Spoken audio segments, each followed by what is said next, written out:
Good evening, brothers and sisters, respected viewers, my dear friends. I hope you have all been well, happy, healthy. May the blessings of God Almighty be upon you all. And if you're an atheist or if you don't believe in God, then may you be blessed abundantly by the universe in one way or another. The purpose of my appearance live this evening is to make an announcement, and at the same time I'd like to see if my camera, my microphone, if everything is working well. And I'd also like to take some recommendations from you. Feel free to ask me anything tonight. I am absolutely free for the next 20 to 30 minutes. I'm at your service. Before I start taking any of your questions, it'll be great if some of you could possibly let me know if you could hear me well. Is my microphone working well? If it is, just give me number 1. That'll be great. I'm just testing my kit, so let me know if my microphone. Thank you, Mandy. Also, let me know if the camera's all clear, all good. No, Hakur says you can't hear me. In any case, the announcement that I have for you tonight is basically this. Between my hands, I have the entire religion of Islam.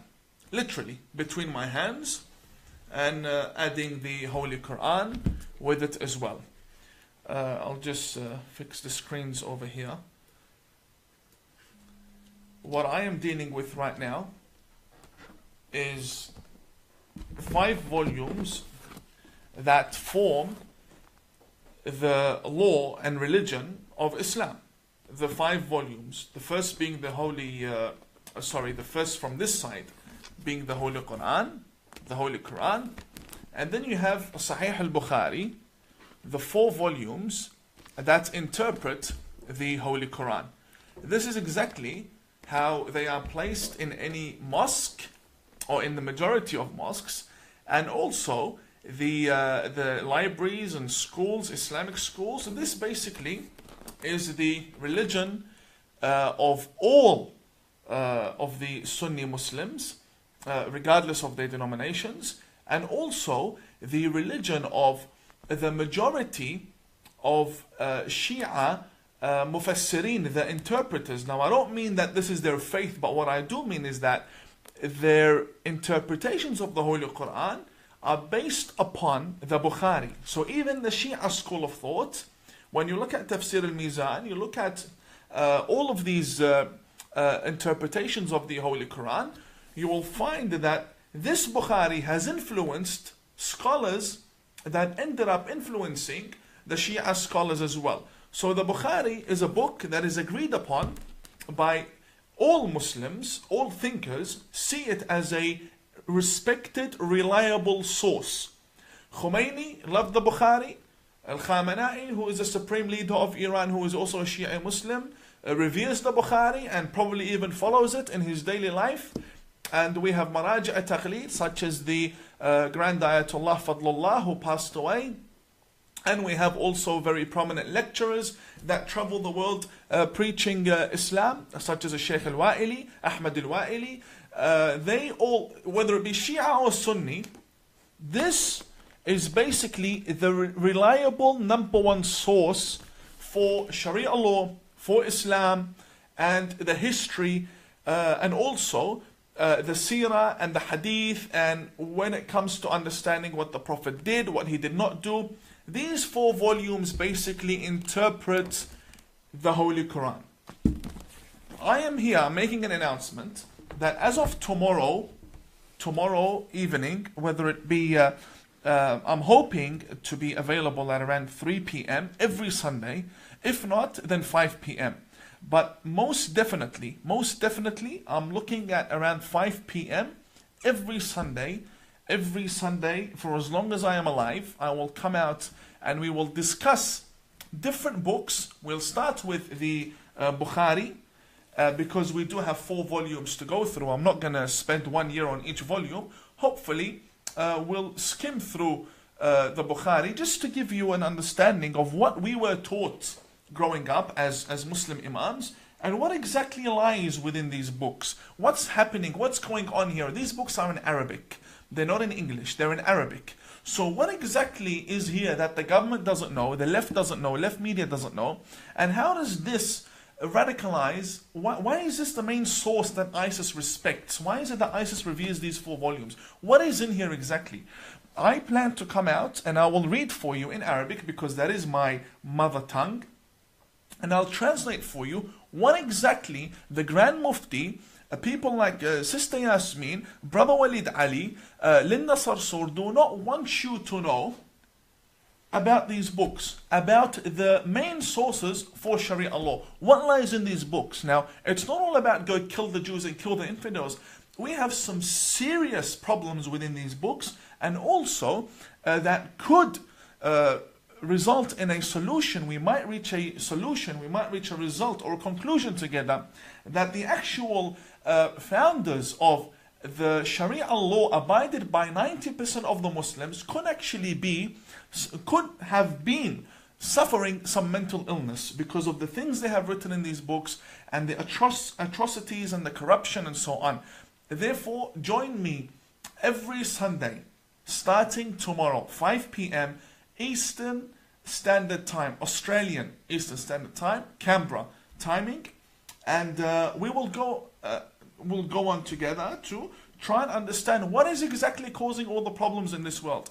I don't play taqiyya at all.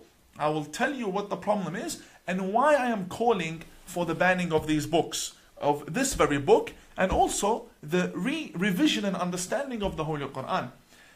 With regards to these very books, the ABC Media Watch said that I was plain crazy for quoting them. So why don't we do them a service and do the whole world a service, including Australia a service, and start by showing the world what exactly is in these books. So join me tomorrow at 5 p.m. Canberra timing, and I shall show the world exactly what is going on in our books, why our children get radicalized, how they really see the Prophet Muhammad, what is happening, is there hypocrisy between the actual practicing Muslim and the Islamic scripts, what's so confusing about Islam, why are Muslims seen as weird and some of them just all crazy, what's happening, does this book, does this Bukhari have anything to do with it or no, why is it the most revered book, why is it that all Imams need to study the Bukhari, why, what's so important about this book? And does this have anything to do with Imams being silent from condemning terrorism? What's actually in this book? So I would like to call this weekly show many names. We can call it Sharia Exposed. We can call it Let's Talk Sharia. We can call it anything. So give me your recommendations.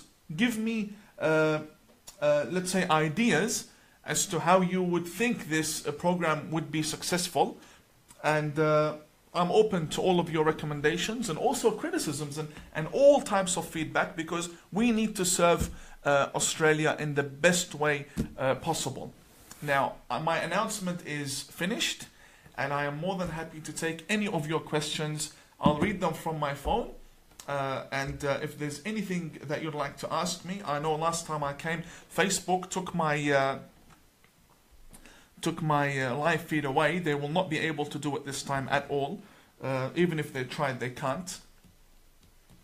So please feel free to ask me any question.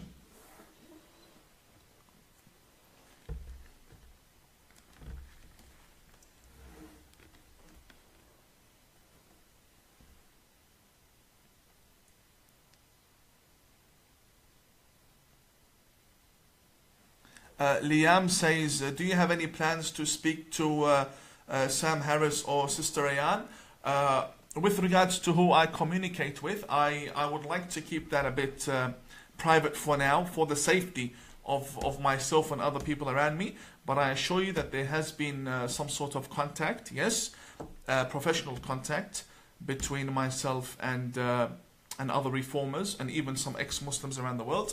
I am a practicing Muslim, and I will die a practicing Muslim, but I will not allow anyone to hijack my religion or take Australia and the Australian values away from me. We believe religion is here to help people, not rule over people. Religion is there to serve us. We don't live as slaves for the religion, and we don't blow ourselves up for the religion. That's how I see religion. Yeah, more radical love coming. Just getting my cup. I forgot my fake shake mug in my office at home. Yeah, you have all the radicals coming in. Just wait for tomorrow.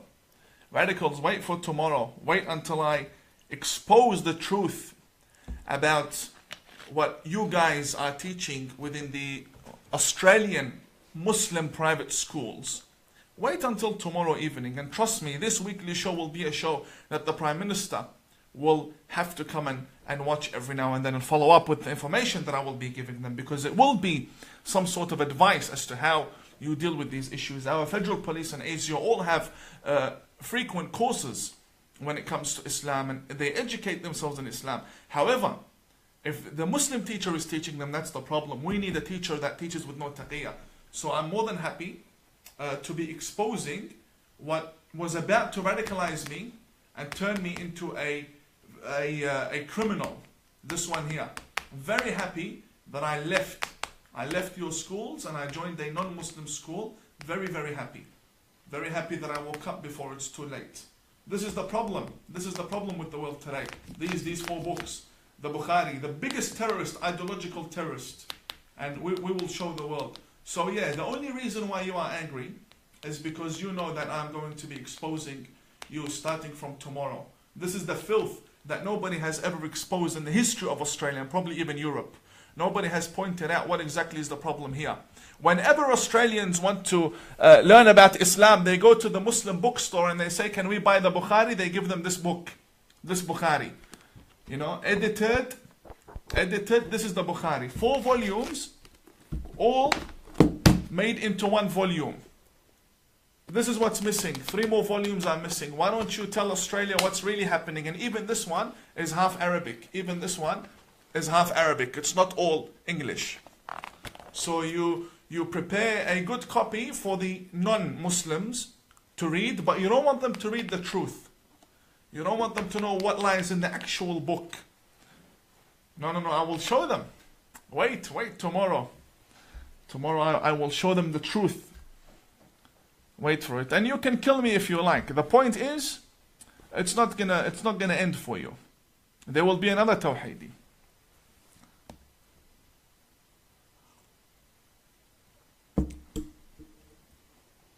God bless you. Thank you. Thank you all.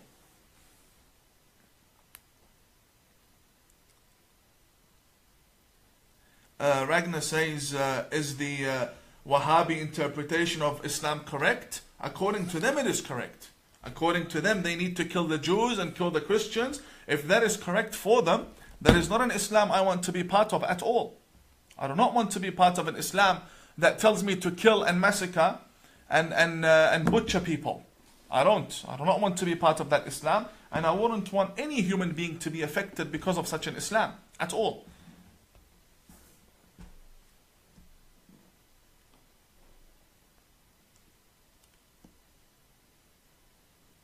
God bless you all. From India. Thank you very much, brother, from India. Thank you. Thank you. Thank you. Thank you. Hakur says, can you read from Kitabul Kafi? I will. This Sunday program will not only focus on the Bukhari. I'm not here to spread sectarianism or to say the Shia are better than the Sunnah. No. This book has influenced the Shia and the Sunnah. The Shi'i and the Sunni faith. This book has been the main source for Islam for 1,200 years. 2 centuries after the Prophet Muhammad, this book appeared. And therefore we need to really come and filter what's happening. We need to understand, and I will show the people with no taqiyya. And I'd be more than happy if the Grand Mufti would like to come and explain to us what really is going on. Why does he quote from this book? Why does he revere this book? What's happening? So I'll be more than happy to even debate any recognized Imam within the Australian National Imams Council, if they can come forward and bring out what they see is wrong within my my show starting tomorrow every Sunday, and let's debate. No problem. The moment you can prove me wrong, I will resign as an imam completely. I will resign as an imam if you can come and prove what I say is wrong. I believe there's filth. There's filth within our Islamic sources that needs to be dealt with. And when you say, when are you going to expose Khamenei? Khamenei is coming. Khamenei is coming. Bukhari is more notorious than Khamenei. Khamenei and Hezbollah and Khomeini, they're all the same. They're all brothers in faith. When it comes to Bukhari and Ibn Taymiyyah and Muhammad ibn Abdul Wahhab, they're all the same. All of them are ideological terrorists. And their time will come within my show. As for now, we need to focus on what is the most important, what's affecting Australia. And I believe it's this book. So definitely we'll get to them one by one. I'm not here to push Shia Islam or to push my faith. I'm not here. In my whole life, I have not converted one person to Islam. In my whole life. Never. And I don't plan to. I believe people should be free to believe what they want to believe. This here is for your information, basically. I'm not gaining anything out of it. In fact, more death threats will come my way. I'm not gaining anything out of it. And we need to clarify to the people where the problem lies within the Muslim community. This Bukhari is a cancer. This Bukhari, I do not care how sacred it is and how glorified it is. If radicals want to glorify this book, then let them glorify whatever they want to glorify. If they want to glorify scriptures that tell them to behead and kill and massacre, that's up to them. I'm not forced to respect and glorify texts which wanted to radicalize me, wanted to radicalize Brother Majid Nawaz, wanted to radicalize our youth within the community. No, we have to rebel. We have to rebel and stand against what is wrong. We're not here. We didn't come to Australia to stay silent. We don't have Saddam Hussein in this country. We have Western democracy, and we are thankful for that, and we will expose the Bukhari starting from tomorrow.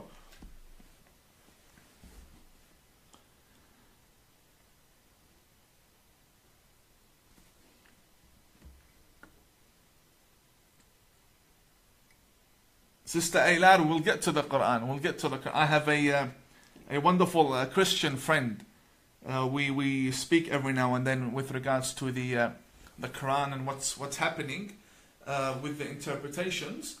I'm more than happy. I'm more than happy to speak about the Holy Quran, and we'll speak about the violent verses within the Quran and how a Muslim should look at these verses. We should keep them in the Quran, but point out and say, look, these were stories that occurred. These are incidents that occurred, and we just leave them there as part of the development of the religion. You don't start implementing everything in the book. No, you implement what the law wants. You implement what your human essence wants. You don't need a religion to tell you, respect your parents, stop killing innocent people, even non-innocent people. You cannot wash blood with blood. It only makes things worse. You don't need a religion to tell you that. The fact that you're a good human being, you should know that. Therefore, the Quran should only be a matter of an addition to more principle to your life, whether it be the Quran, the Bible, and so on. It should be a assistance for you to be able to gain that higher level of principle. I'm speaking from a religious man's perspective. Other atheists, with all due respect, could disagree with me. God bless you all. Thank you. Thank you, Todd. Thank you. Thank you, Trace Andrew. Thank you very much. Thank you. Beatrice, yes, of course. I can feel the respect that I get, and all of you have found and secured a place for yourselves within my heart. I'm not saying this out of nowhere. You know, when I wanted to do my own people a favor, they turned against me. And God brought me someone out of nowhere called Avi Yemeni, a Jewish brother who stood beside me when all of these so-called co-religionists of the religion of peace, when they started to threaten me and attack me in the streets and spit at me, I had a Jewish brother who stood alongside me. So it shows you that we need to be humans before we classify ourselves as religious people. First, you be a human being. And this is the problem. Yeah, look, the Muslims are threatening. Not all of them. No, you have many radicals. I said we're infested. These radicals, they threaten, whereby you have the Christian and the Jewish and the atheist and the Buddhist all sending me love. So yes, I appreciate it and I love you back, and I can't wait for the day that I can meet all of you. You know, you wear the hijab, you might as well have some modesty, you know. That's the whole purpose of wearing the headscarf. You wear the hijab, then you run your mouth. It's not good. Not good, sister. You might as well take it off. Take off the hijab. What's the point? You wear the headscarf, you want to look like the mother of Jesus, you want to look like Mary, you want to look like the daughter of Prophet Muhammad, but when you open your mouth, you sound worse than what's the rappers from America. Disgusting. Don't speak like that. You might as well take the hijab off. What's the point? Take it off.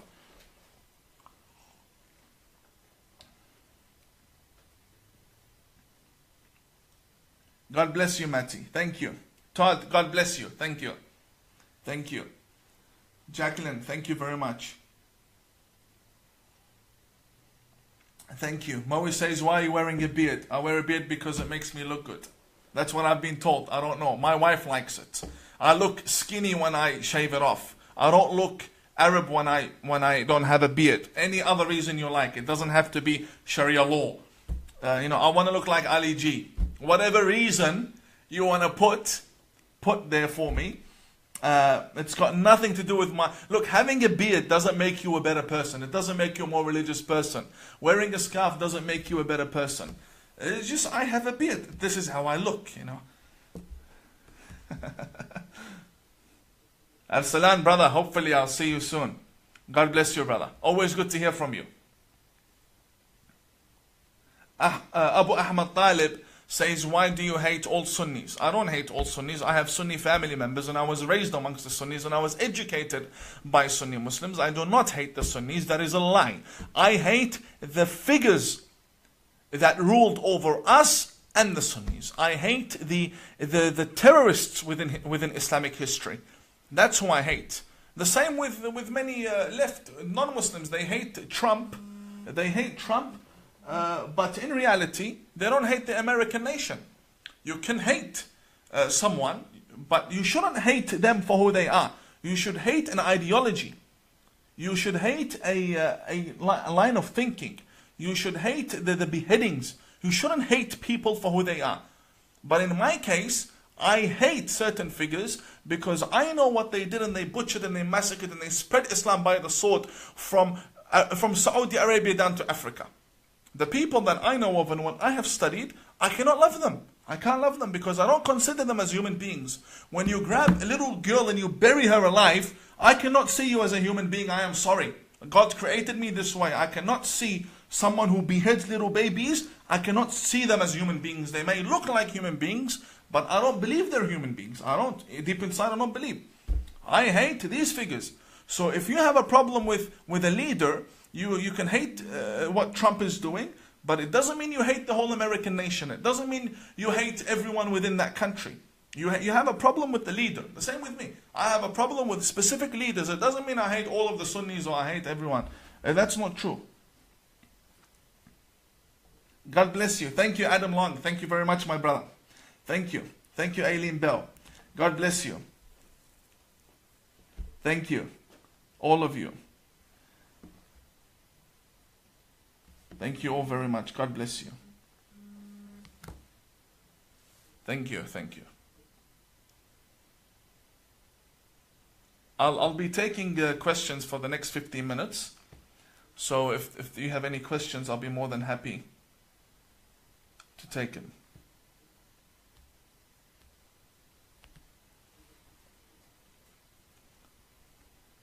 Brother Agha Irtiza Hussein says, what is your opinion about ikhbaris? This is a question with regards to a group of people within Islam that are ikhbaris, that stick to the hadith more than anything else. They have an opinion. There's no problem. You can be whatever faith, you can subscribe to any faith, any denomination you like. You don't have to be what other people want you to be. Just be a peaceful human being. Wa alaykum assalam wa rahmatullah, Brother Maytham. Al-Aliyawi. Brother, I love your comments. I love your posts. I am always following up with what you have to say. God bless you, brother. Dan King, you're awesome as well, my brother. Thank you very much. Thank you, Sayyid Arsalan. I'm more than happy. Anyone that wants to debate with, as long as it's ideological, intellectual, educational, peaceful, calm, I'm more than happy. But if they're going to turn it personal, I'm not going to be very accepting of that at all. Helen says, how do us non-Muslims help? If you wait for my announcement in the foreseeable future, in the near future, I'll be more than happy to be at your service then. So yeah, my announcements will come in the future.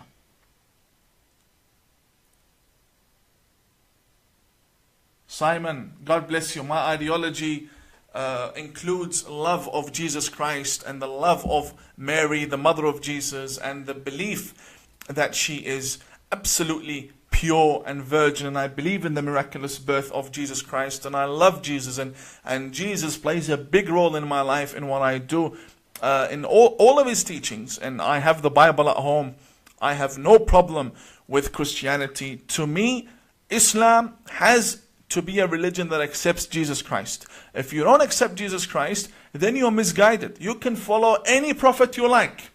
If you don't have Jesus in your life, you are misguided. That's how I see it. As religious people, from a religious man's perspective, and with all due respect to everyone else. And the same applies to Moses, the prophets of Israel. All of God's messengers need to be respected, and we need to learn from them. We need to start distinguishing and differentiating between philosophers and thinkers and the messengers of God. Philosophers you can disagree with, you can love and hate and whatever. But when it comes to the messengers of God, you have to love them all. And I love them all. And as religious people, that's what I believe.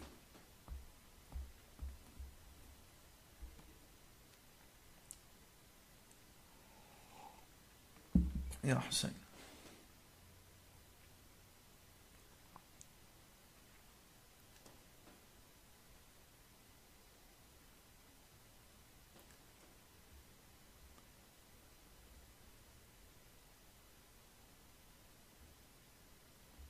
Mumtaz Murtaza says, are you against the Quran? The answer is no. I am not against the book for what it is, because I don't see the Quran as a book of law. I don't see it as a book of law. And many Muslims don't see it as a book of law. We see it as a book of history, as a book that tells me jurisprudential laws that I can refer to when I need to. It's not a book that came from a God that says, oh, you have to do what I want, otherwise I will throw you in hell and you have to fear me. And so, no, I don't believe in such a God. We shouldn't believe in such a God. We believe in a merciful God. This is a book of history. It's a book of logic. It's a book of, all books need to be seen that way. And if we take our books out of context, then we have a big problem. We have a big problem. The Quran should be seen as some sort of historical book of occurrences and how they were dealt with during that time. And that's how the laws can be formed, from how they were dealt with in that time, comparing if the time we are in now is suitable to deal with those with the same attitude.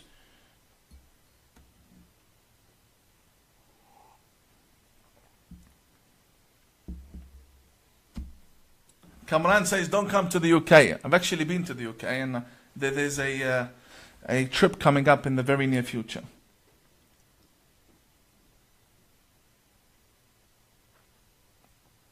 Peter Mitrev says, how did you become deprogrammed from your previous teaching so fast? Not so fast. It's never been so fast, my brother. I've been controversial, outspoken against the Bukhari and the radical teachings within Islam since 2010, from what I can remember. 2010, it's been a while. However, I was only discovered by national media recently.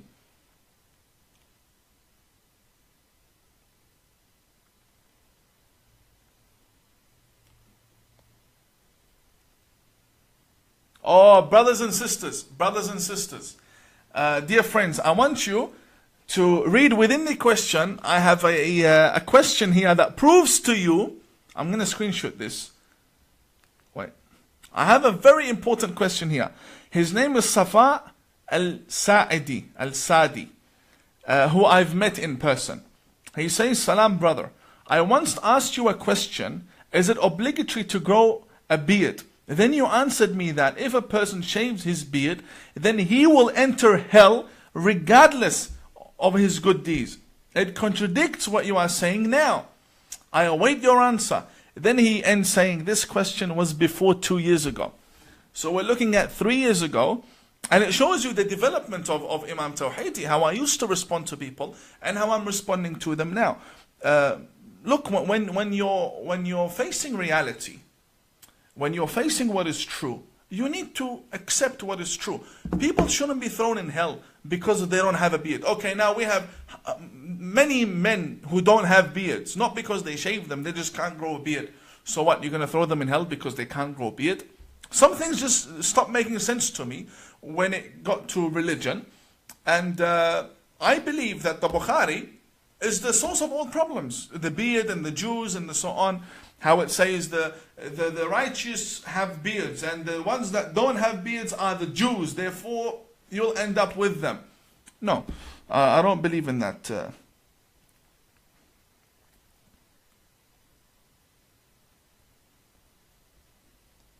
Thank you.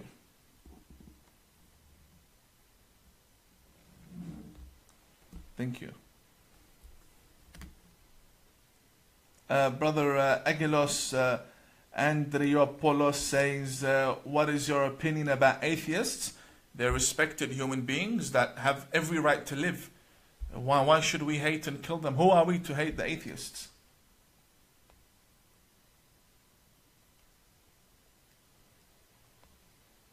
Sayyid Zain, stop it. Good friend of mine.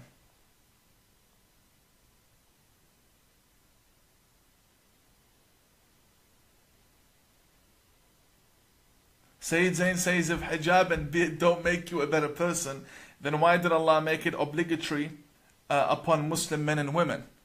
I did not say that the hijab and beard are main tools for your character to develop into being a better human being. What I said was to the sister that you're wearing the hijab, you're supposed to at least abide by the laws of modesty when you're covering yourself and not insult me in such a way like she was doing. And then I said the beard doesn't make you a better person. In reality, we have a very common understanding. Having a beard or not will not be the scale of measurement as to where you will enter hellfire or heaven. It doesn't work like that.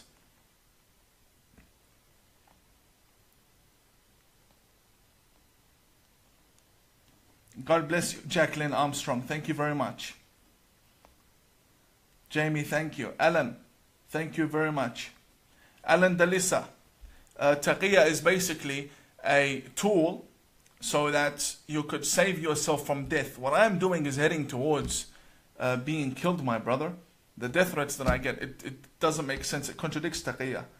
And I have nothing to lose. Well, in the end, if I did end up being someone who was applying taqiyya all these years, then it just goes to prove your point. You would be the one that benefits out of it if I was actually practicing taqiyya.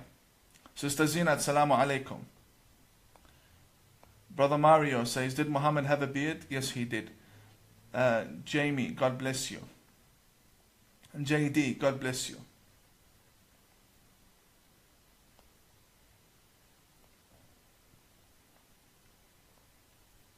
Thank you. Loneka says, hello my friend, do you consider Prophet Muhammad as the perfect human being? Not the Prophet Muhammad that's mentioned in the Bukhari. No, he's a barbaric terrorist. The one the Bukhari mentions is a barbaric terrorist. No, I believe in another version of Prophet Muhammad. The problem with my version of the Prophet Muhammad is that only 5 to 10% of the Muslims believe in it. The others all justify their pedophilia and their beheadings by referring it to the Prophet Muhammad. The same with God. Some Muslims believe that God has a body. Some Muslims believe he's made out of light. Some Muslims believe he doesn't have a body and he isn't made out of light, and we don't even know what he's made of. And it states لَيْسَ كَمِثْلِهِ شَيْءٍ, there is nothing like God, so you can't really describe. And the same with the Prophet Muhammad. Many see the Prophet Muhammad differently. There are different studies to the Prophet Muhammad and his Sayyid Zain, you'd be surprised if I told you how many sons of Maraji at-Taqleed and Grand Ayatollahs do not grow beards. You'd be very surprised, my brother. Let's keep that topic closed for now.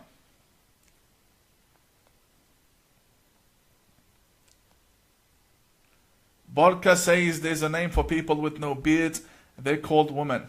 A non-Muslim Christian sister in humanity. God bless you. That was her comment.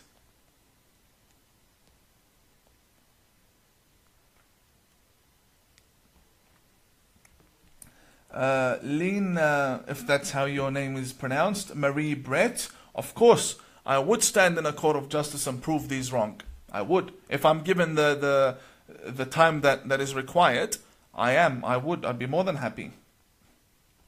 Nico Antonio Barnett says, how are you, brother? I am doing really well. May God bless you abundantly. Thank you very much. God bless you. Thank you. Thank you.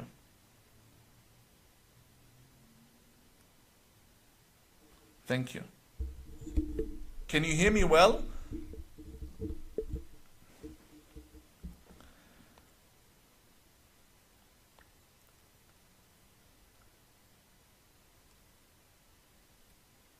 With regards to the answer that I gave Brother Safa 3 years ago, I told him that if you didn't have a beard, you'd be going to hell. So you had to have a beard. And now he says to me, actually at the time I disagreed with what you said, but I was ashamed to show that because, I'm the sheikh and he's supposed to listen.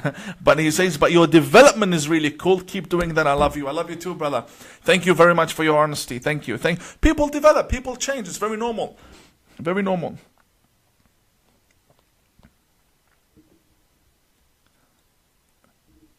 Safa Hawat says, are you against some of the Sahaba? Of course, with full pride and honor. I am against many of the companions of Prophet Muhammad. I believe they were criminals and terrorists. And I believe they spread Islam by the sword, and they were homosexuals who killed homosexual people. They were hypocrites. And including and I also criticize the companions of Imam Ali. It's not like I cherry pick. No, I criticize people who are wrong in history. And we need to be honest when it comes to history. Stop lying to people. That's what I said to the brother, the doctor on the Sunrise show. Stop lying to the people. And tomorrow, many things will be clarified about where I come from as a Muslim Imam.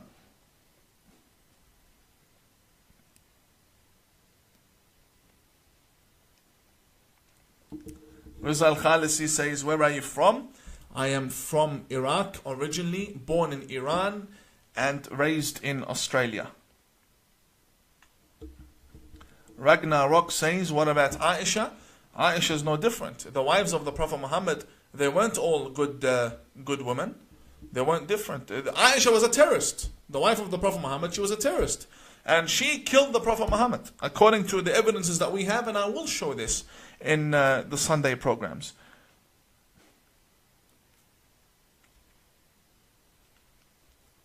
Mariana Stokes says, whatever she said in her question, and my response is, the answer to that is, you call that man the Muhammad portrayed in the Bukhari. That's what you call it.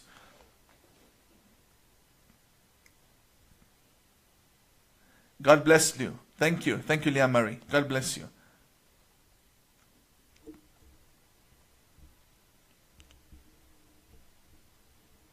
Terry Harris says, is Sharia law evil? The Sharia law of 90% of the Muslims, yes, of course. 85 to 90% of the Muslims who believe in these books that we have, all of these that I'm dealing with and more over there, yes, it is. I cannot lie to you. It is. I said Islam was infested by radicals. Nobody believed me. So look at the thread right now and you'll see the intolerance and the hate and the disrespect that we get from people. Just for having an opinion. Just for having an opinion.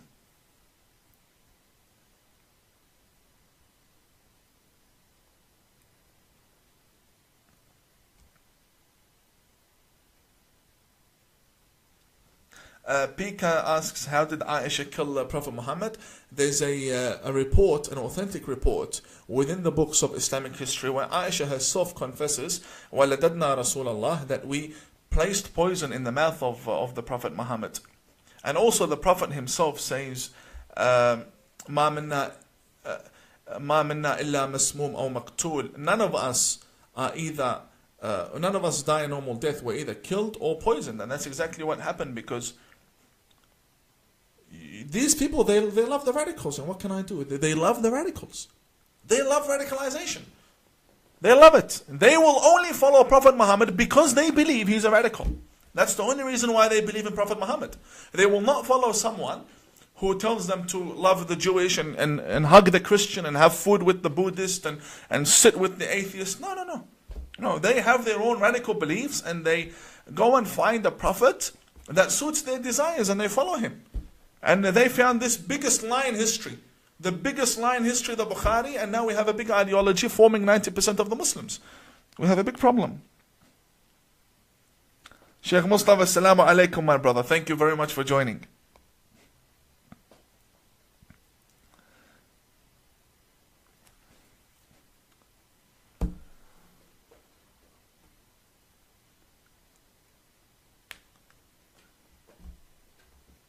Thank you. Thank you, thank you, thank you. I'll bring the proof. I'll bring the proof about Aisha and Umar and Abu Bakr and these crooks and criminals.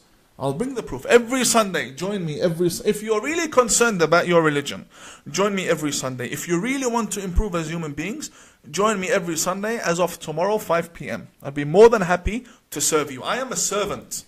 I am a servant. I'll be more than happy.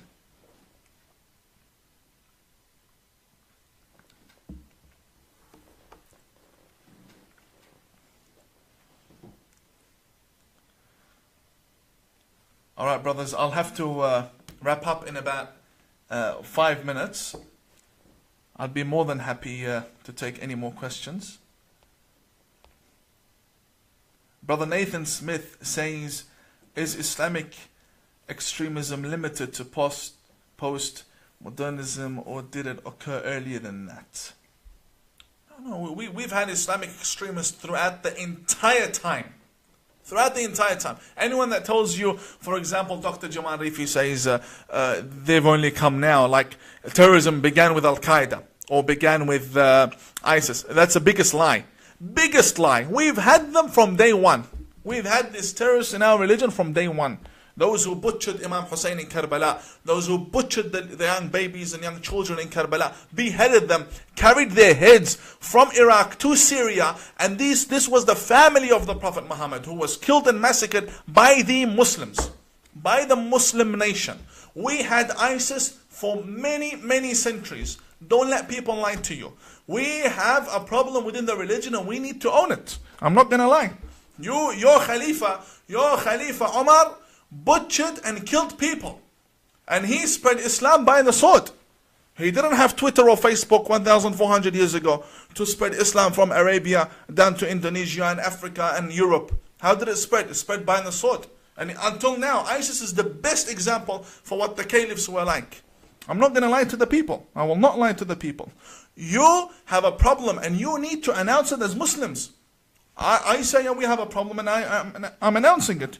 You don't want to admit to the problem that you have.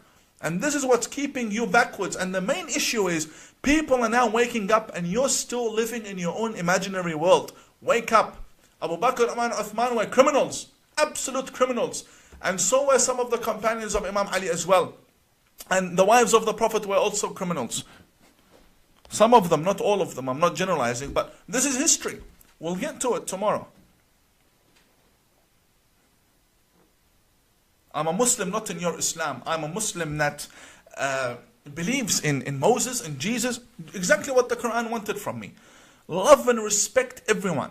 That's the type of a Muslim I am. Love and respect everyone. Why is that so hard for you to do? Why do you need to be taught to love people? Shouldn't it already be in your hearts from birth? Like, what are you guys born with? A heart that hates the world? Like, you need to be taught to love? You should already have that within you.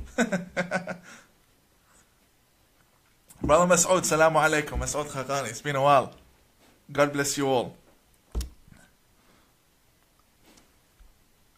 Of course it needs reformation. All of these crimes, the Bukhari and these crimes, you don't want to admit to the people. You have two options. It's either you admit that your caliphs, Abu Bakr, Umar, Uthman, were criminals who butchered people in the name of religion and spread Islam and forced Christians to become Muslims. That's the only way you can protect the face of your Prophet Muhammad. You cannot tell me that Islam was not spread by the sword. It was spread by the sword, and the caliph spread it by the sword. You have to admit. If you love your Prophet, you will admit to that problem. Don't come and say the companions are everything we have and we love them and so on. That's the problem. There's no such thing as respected companion. The respected is the messenger. Jesus is better than all of the companions of Prophet Muhammad. Jesus is better than all of them. And Moses is also better than all of them. Better than all of them, honestly. No, it's okay. It's okay. Aife. Leave it. It's okay. Yeah. We're still getting used to the mic. So now the radicals are going to say his mic fell from how much lying.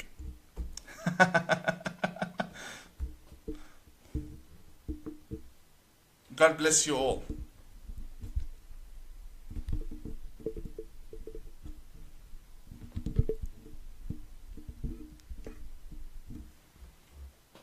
Thank you. All right, brothers and sisters, I will leave you all for now, and we'll continue tomorrow at 5 p.m. I'll see you tomorrow all at 5 p.m. Eastern Standard Time. God bless you all. Yeah, no, the microphone was probably made in Saudi Arabia. Doesn't like the truth. It falls back from the truth. God bless you all. Have a lovely night, and I'll see you tomorrow at 5 p.m. Thank you, and may God be with you all. Goodbye.